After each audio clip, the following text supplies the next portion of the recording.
السلام علیکم ورحمۃ اللہ وبرکاتہ۔ محترم سامعین، اس وقت کی بہت بڑی خبر سے آپ کو آگاہ کرنے جا رہے ہیں۔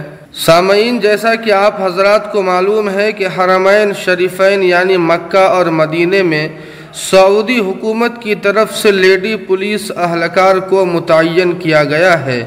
اس معاملے کو لے کر پڑوسی ملک کے بڑے عالم دین شیخ الاسلام حضرت مولانا مفتی تقی عثمانی صاحب نے اپنے ٹویٹ کے ذریعے سخت رد عمل اور غم و غصے کا اظہار کیا ہے۔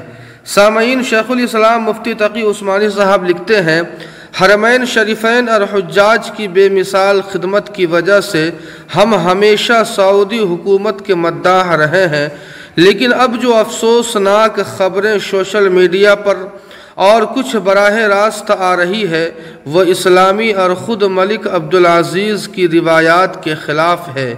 حرم میں بے حجاب خواتین کی پولیس نماز کے اوقات میں بازاروں کا کھول دینا اور عمرے پر پابندیاں اور سب سے بڑھ کر سنت کی اخبار آحاد کو حجت قرار نہ دینا، یہ باتیں نشاندہی کر رہی ہے کہ ملک کا رخ بدل رہا ہے۔ چنانچہ عالم اسلام کے عوام اور علماء سب تشویش میں ہیں، کیونکہ حرمین شریفین سے ان کا والہانہ رشتہ ہے۔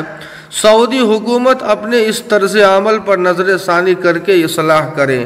جی ہاں سامعین، دعا فرمائے کہ اللہ پاک امت مرحومہ کے ساتھ رحم و کرم کا معاملہ فرمائے۔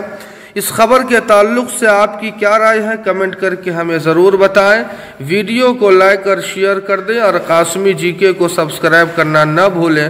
والسلام علیکم ورحمۃ اللہ۔